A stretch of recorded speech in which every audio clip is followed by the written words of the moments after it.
Assalamualaikum warahmatullahi wabarakatuh. Kembali lagi di channel Garasi Bondan. Nah, teman-teman, pada video ini saya akan membahas si kecil, gesit, irit, mungil, imut, pokoknya macam-macam ada di mobil ini ya. Ini mobilnya sangat rare, jarang sekali ada di Indonesia, yaitu Peugeot 107. Apa saja yang didapat dan keunikannya apa aja, nanti akan saya videokan dengan lengkap dari mulai eksteriornya, kemudian interiornya, nanti juga mesinnya saya akan videokan dan nanti kita akan coba test drive. Jangan kemana-mana, tonton terus video ini sampai selesai dan jangan lupa subscribe dan tekan tombol loncengnya untuk tidak ketinggalan video-video dari saya. Terima kasih.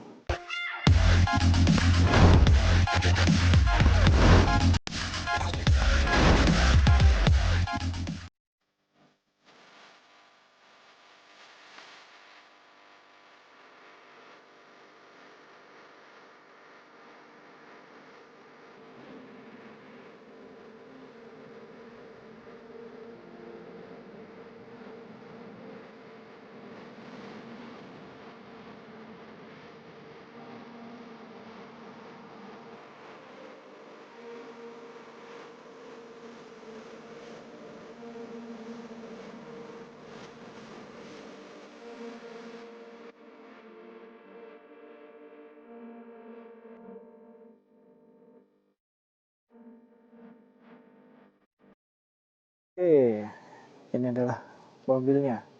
Peugeot, baca gimana ya? Peugeot Peugeot 107.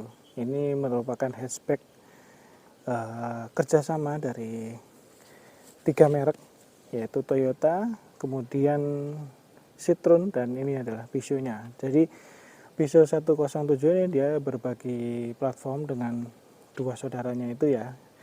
Kalau di Toyota namanya Toyota Aygo, kemudian di Citroen itu Citroen C1.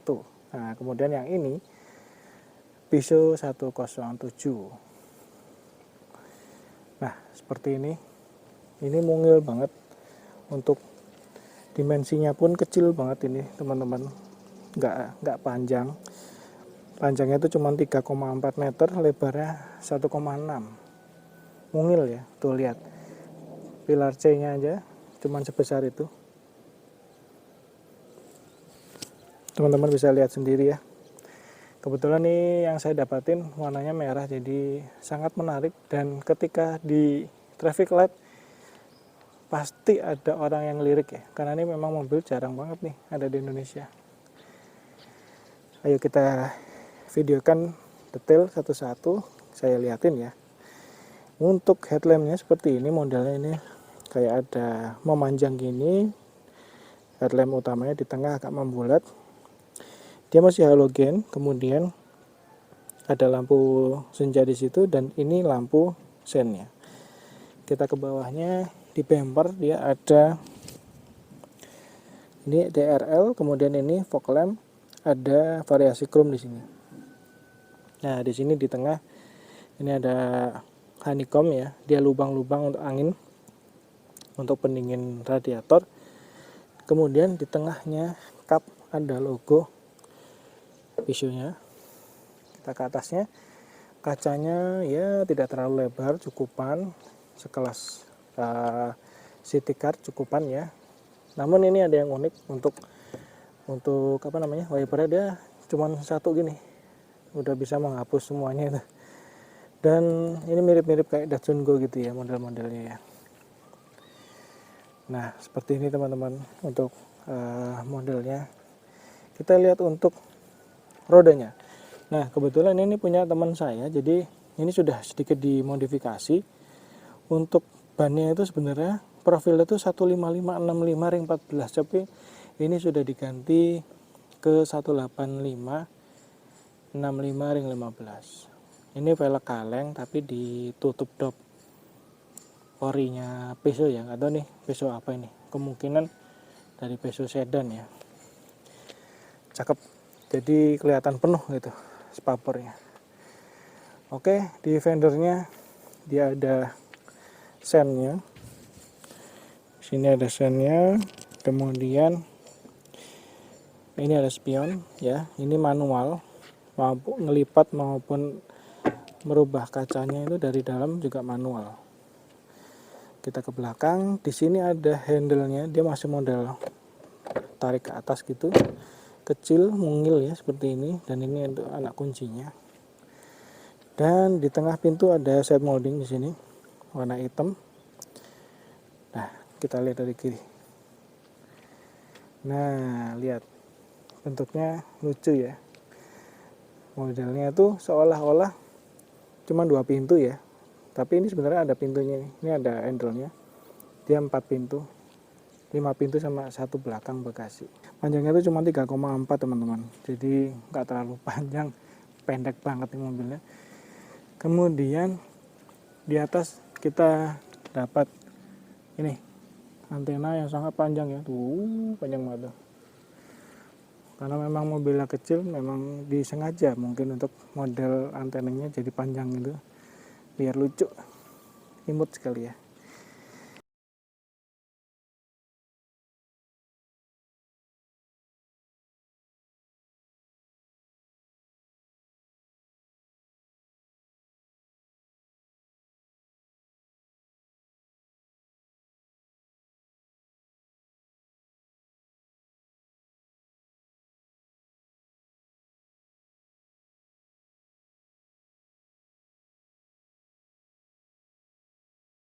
Kita dari samping seperti ini, ayo kita ke belakang. Ke belakang, dan disinilah letak keunikan dari mobil ini.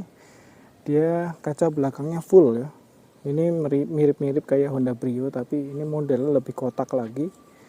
Sebenarnya kalau dari seninya juga gimana ya? Kayak nggak nyeni gitu loh. Kaca full, bumpernya kecil gini, lampunya ditarik dari pilar sini, dari atas ke bawah gede banget.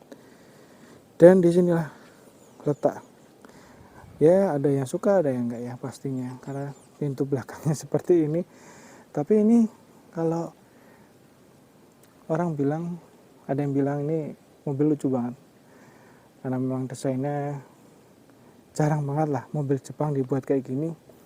Jarang sekali ya, kecuali Honda Brio ya. Dan Brio pun itu bentuk belakangnya seperti itu masih saya terima. Tapi kalau ini full, bener-bener ngotak gitu. Tapi nggak apa-apa karena memang kita lihat logonya nih, Peugeot itu masih mengangkat namanya ya. Kita lihat kaca belakang ini, di sini ada ininya, engselnya di sini ya di luar, kemudian dapat high mount stop lamp, kemudian ini kaca dengan defogger, dan di sini ada wipernya, kanan kiri logo. Kemudian bawah di sini ada trim hitam, tidak ada sensor parkir, dan itu ada mata kucingnya. Seperti itu. Untuk membuka bagasi belakang ini kita tinggal tekan ini. Nah, pas ya, kayak mirip-mirip Honda Brio ya. Tuh. Di bawahnya ada spare tire. Seperti itu teman-teman. Untuk hidroliknya cuma satu di sebelah kiri, dan ini kabel untuk ini defoggernya. Oke, cukup unik dan cukup menarik. Saking uniknya jadi mobil ini harganya juga nggak jelas ini. Harganya juga gelap ya. Ada yang jual mahal, ada yang jual murah. Kalau kondisinya bagus biasanya pada minta tinggi, karena ini mobil sangat jarang sekali ada yang punya. Yang membuat saya janggal tuh kaca penumpang depan dan belakang tuh, yang depan ada karetnya, yang belakang nggak ada karetnya. Ini bikin lucu karena memang yang di belakang ini kan model tidak menggunakan power window. Jadi kalau pas pada saat dibuka, dari belakang kayak gini nih. Ingat kan kayak kijang-kijang kapsul gitu ya, kalau penumpang belakangnya sumuk gitu, panas, gerah. Dibukanya kayak gini nih. Karetnya di dalam. Unik ya. Tapi sangat menarik sekali bentuknya. Jarang ada di Indonesia ini. Oke. Sekarang kita buka ke ruang mesinnya. Untuk membuka ruang mesin itu ada di sebelah kiri sini. Tarik. Sudah dibuka seperti inilah. Di balik Cupnya dia ada hood isolator ini, penahan panas sama peredamnya.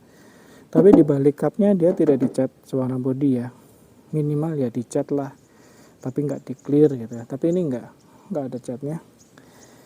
Mesinnya mungil 1000 cc, tepatnya 998 cc, menggunakan gearboxnya duatronic ya, bahasanya lucu, duatronic. Dapat menyemburkan tenaga 68 daya kuda di 93 Nm pada 3600 rpm untuk torsinya. Untuk dalam kota ini cukupan, dan yang membuat saya kagum adalah konsumsi BBM-nya yang hemat sekali, namun untuk gesit-gesitnya kurang karena dia menggunakan duatronic. Entah kenapa dia kurang responsif. Jadi duatronic ini nanti akan saya ceritakan pada saat test drive ya. Nanti akan saya ceritakan pada saat saya test drive gimana sensasi mengemudi menggunakan gearbox duatronic. Ini bahasanya saya tidak paham, tapi saya membaca di spesifikasinya gearboxnya menggunakan duatronic. Dan ini adalah mesin ciptaan Toyota. Setahu saya seperti itu karena ini di sini ada logo Toyota, bukan Peugeot ya.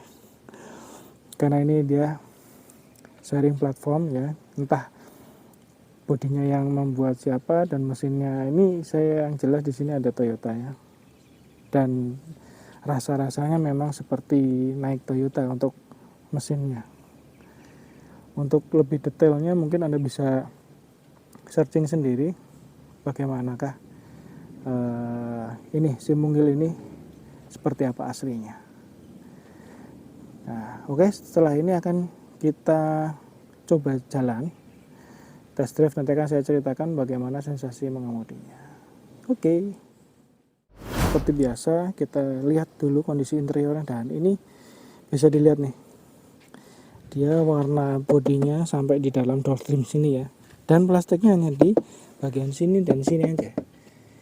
Ini untuk handle-nya itu ada speakernya, kemudian ini ada power window. Jadi power window-nya hanya satu-satu di pintu masing-masing ya, dan hanya di depan karena yang belakang dia manual.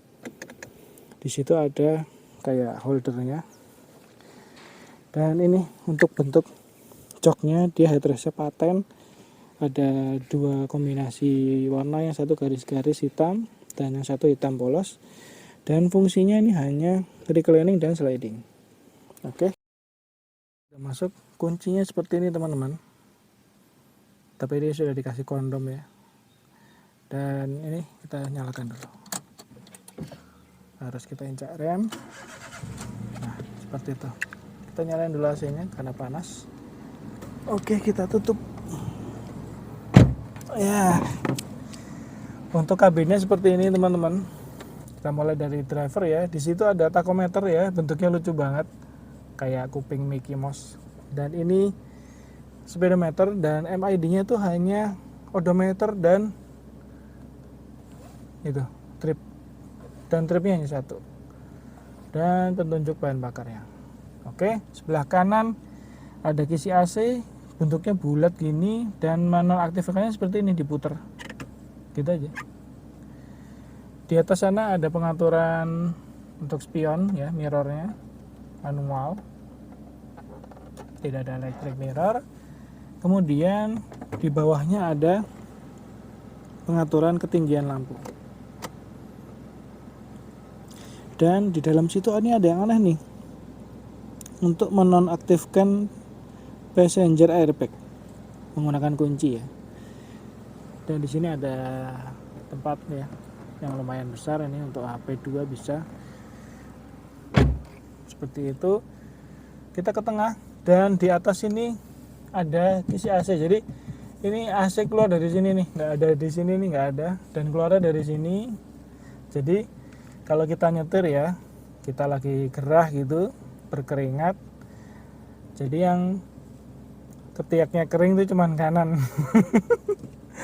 Jadi yang kanan tuh dapat angin gitu ya, silir ya.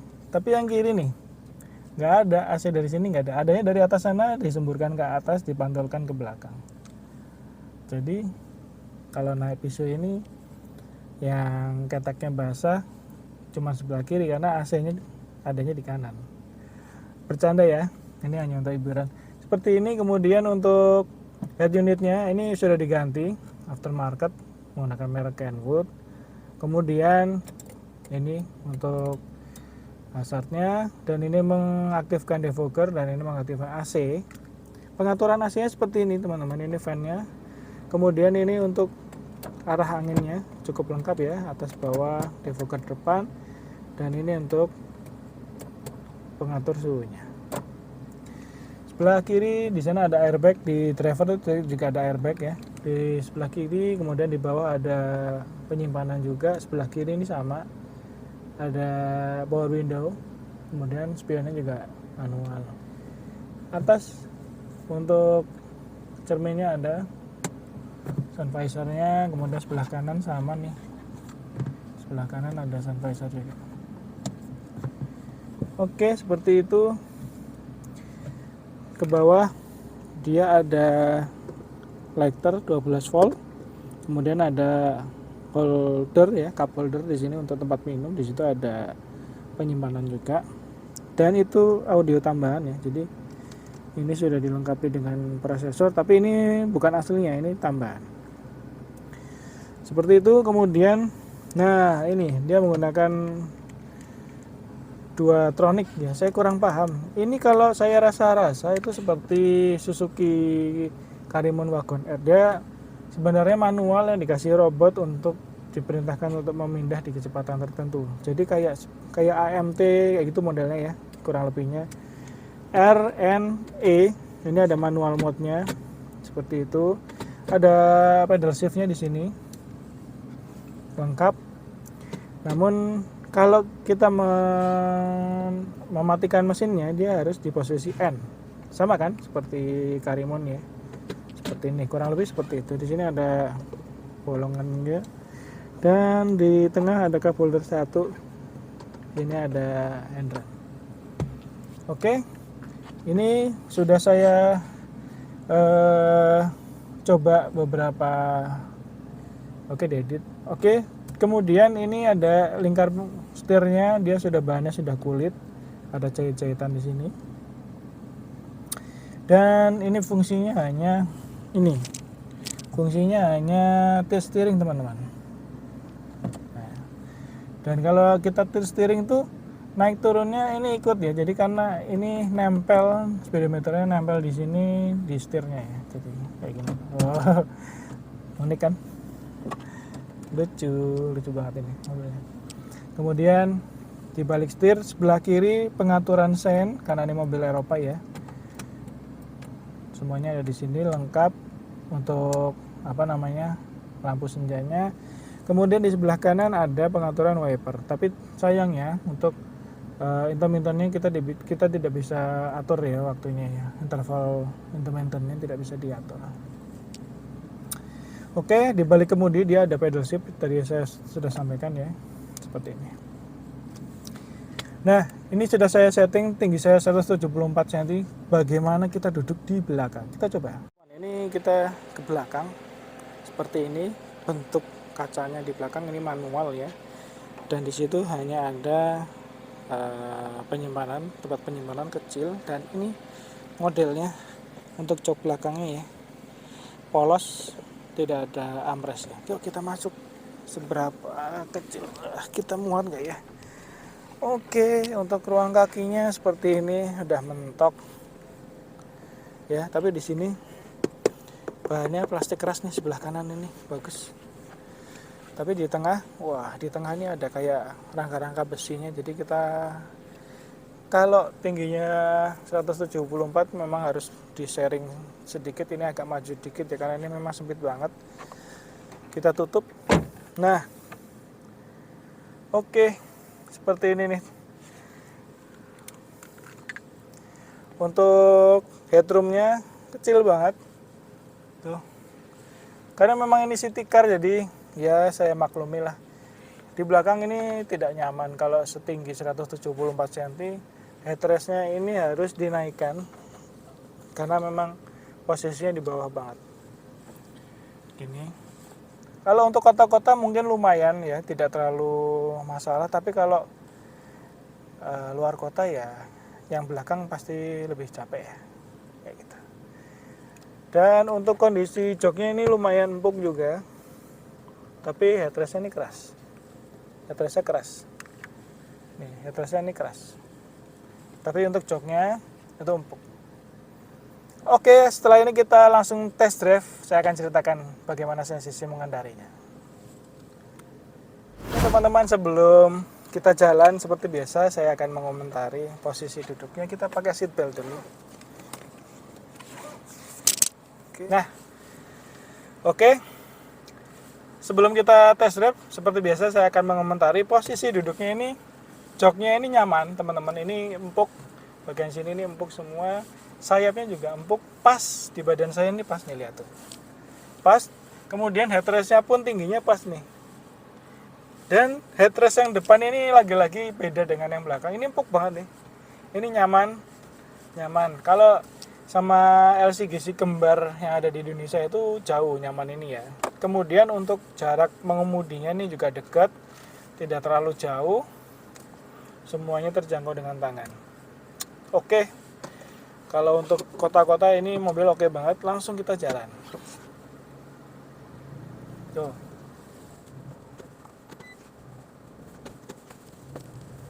Oke, sekarang kita jalan.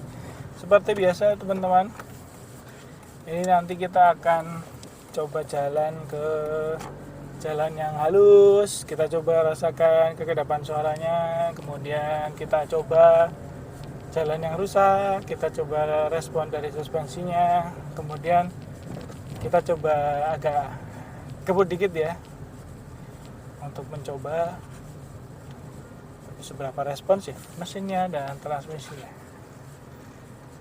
Ikuti terus ya. Oke teman-teman, kita pertama tes seperti biasa ya. Kita coba di jalan yang, artinya jalan yang rusak, ya tidak rusak-rusak sekali ya. Itu gimana, nanti respon dari suspensinya seperti apa. Nanti akan saya coba tes di jalan yang rusak. Nanti akan saya pindah kamera depan dan belakang, supaya untuk bukti bahwa kita jalan di jalan yang bebatuan. Oke teman-teman, seperti biasa ini kita jalan di jalan yang super jelek. Teman-teman bisa lihat di kamera depan. Wah, ini jalannya super jelek. Padahal ini untuk suspensinya standar, tapi untuk ban dan velgnya kita sudah, ini mobil sudah di-upgrade ke 15 inch ya. Dan menggunakan profil ban yang lebih tipis. Ini maaf ya, kameranya goyang-goyang. Ini saya ceritakan untuk respon suspensinya nih. Ini saya jalan nih. Ini jalannya jelek nih. Tuh, kameranya aja goyang-goyang. Tapi untuk softnya, wah ada. Ini empuk banget, teman-teman. Ini empuk, ya. Ya mirip-mirip dengan Toyota yang LCGC kembar itu, Toyota Agya Ayla. Ini mirip-mirip, cuman ini lebih enak lagi. Kalau dibandingkan dengan suspensi mobil seperti apa namanya, seperti Agya Ayla, kemudian seperti Honda Brio, ini rasanya lebih enak dari mobil itu. Tuh lihat respon suspensinya nih, kita nggak terlalu terpelanting ya, jadi kita nggak terlalu bergoyang di dalam. Artinya ini mobil empuk banget, empuk, enak, pas. Jadi tidak terlalu empuk, tidak terlalu keras, jadi pas. Tuh, suspensinya enak banget, cocok lah untuk di dalam kota ini. Kalau tuh lihat nih, ini jalan parah nih.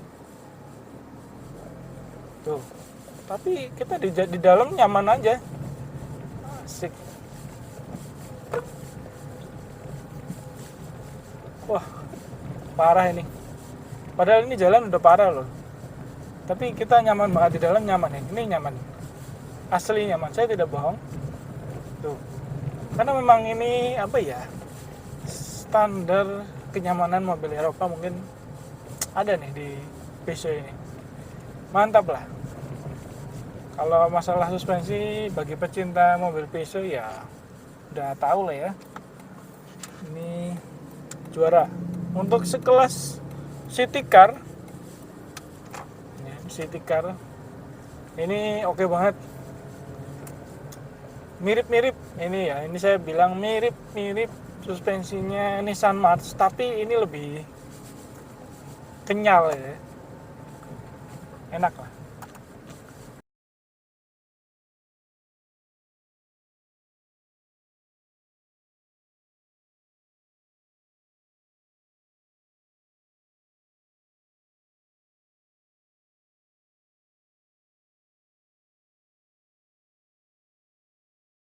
Tapi ini otomatiknya manual yang dimatickan gitu. Jadi manual yang diberi robot, di kecepatan tertentu dia harus memerintahkan untuk pindah. Tuh. Jadi tidak responsif. Jadi ketika saya injek gasnya dia ada nge-lag sedikit nih. Tuh. Dan perpindahan giginya itu sangat terasa. Tuh. Gitu. Jadi memang terasa banget untuk perpindahan giginya. Tapi ya nggak masalah ya, karena memang ini untuk dalam kota dan mungkin untuk konsumsi bahan bakar yang lebih hemat ya. Ini kita terasa nih, ini pindahannya di gear berapa ini kita tahu.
Visibilitas, kondisi kacanya pas ya untuk sebuah city car, tidak terlalu lebar, tidak terlalu panjang ya, ini pas banget.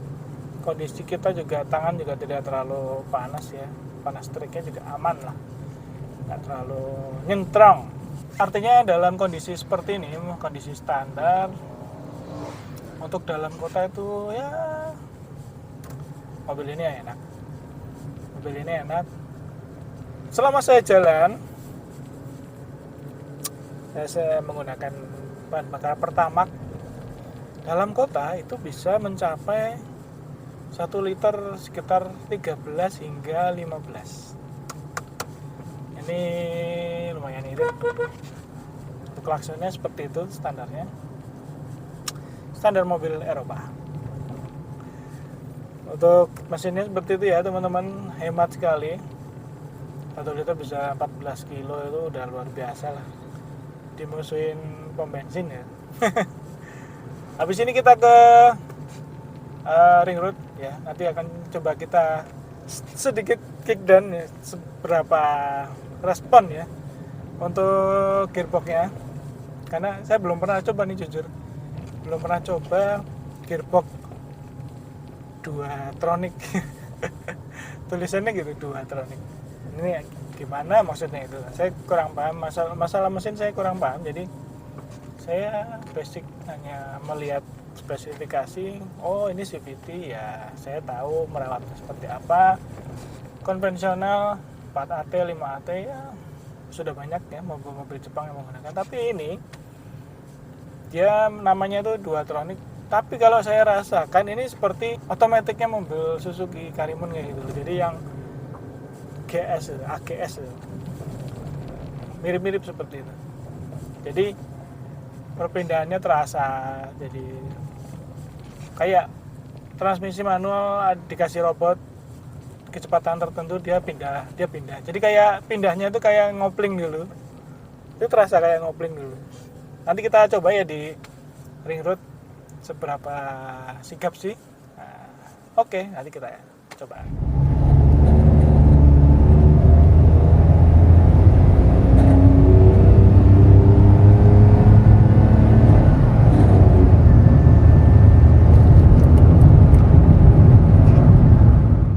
Ya, seperti itu kondisinya. Jadi ya namanya city car ya, kita tidak bisa berharap lebih untuk tenaganya yang cus gitu, enggak ya.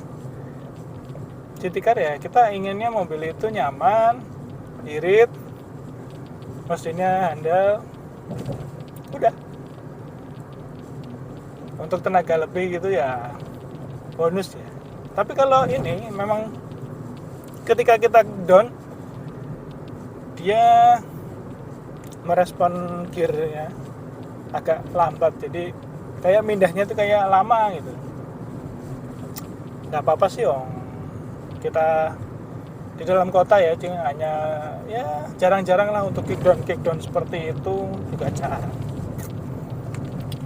Yang jelas mobil ini dengan cc 1000, nggak ada 1000 ya, 998 itu dengan konsumsi bahan bakar yang segitu iritnya kita sudah puas. Apalagi dengan suspensi yang nyaman, kemudian kekedapan suara yang baik, itu oke lah, menurut saya udah oke banget. Oke, seperti itu untuk tes kali ini. Oke teman-teman, ini sudah sampai di penghujung video. Terima kasih sudah menonton video ini sampai selesai. Saya simpulkan pada mobil ini adalah mobil ini tuh memiliki bentuk yang unik, lucu. Pokoknya setiap di traffic light seperti ini nih, kita lagi di traffic mesti ada yang lihat. Ya, jadi ini mobil jarang ada, yang jelas jarang banget ada. Apalagi di kota-kota kecil ya. Ini kota besar Jogja pun masih jarang banget yang ada. Paling cuman 2 unit lah paling maksimal. Makanya banyak perhatian lihat ya di lampu merah atau di traffic light, itu banyak sekali yang lihat ini mobil apa sih gitu. Tapi udah jelas sih di kap itu ada logonya Peugeot. Nah, untuk kesimpulannya mobil ini hemat bahan bakar, jos ya. Kemudian untuk suspensinya oke banget, empuk, tidak terlalu keras ya, tidak terlalu empuk juga, jadi pas. Racikan suspensinya pas, kemudian kekedapan suaranya juga oke. Ini lebih rata-rata dari city car yang ada ya. Dan untuk harganya, ini harganya gelap ya. Jadi karena ini mobil populasinya sedikit, jadi ya kalau kondisinya bagus ya terserah yang mau jual ya. Terserah yang punya mobil itu biasanya mau jual berapa ya terserah. Karena ini memang nggak ada, jarang banget yang punya. Populasinya tidak begitu banyak, jadi untuk menentukan harganya itu juga bingung. Saya juga lihat di marketplace, ada yang masang tinggi, ada yang masang murah. Ini sebenarnya pasarannya berapa kan kita nggak tahu. Itu yang namanya gelap ya, pasarannya nggak tahu, nggak jelas. Nah kemudian untuk suku cadang saya belum tahu, karena ini juga mobil dipinjamin teman. Bagi teman-teman yang tahu ya ini kondisi suku cadangnya seperti apa, nanti bisa ditambahkan di kolom komentar. Oke, seperti itu aja mobil ini. overall oke banget untuk kota-kota, nyaman banget. Tapi susah nyarinya karena ini mobil jarang, populasi sedikit. Ya bisa jadi referensi Anda ya yang mau nyari city car yang unik, yang nyaman, yang irit. Salah satunya adalah Peugeot 107. Oke, kita akhiri video ini. Mohon maaf apabila ada kekurangan dari video yang saya sampaikan. Jangan lupa subscribe dan tekan tombol lonceng ya untuk tidak ketinggalan video-video dari saya. Kami undur diri dulu. Wassalamualaikum warahmatullahi wabarakatuh.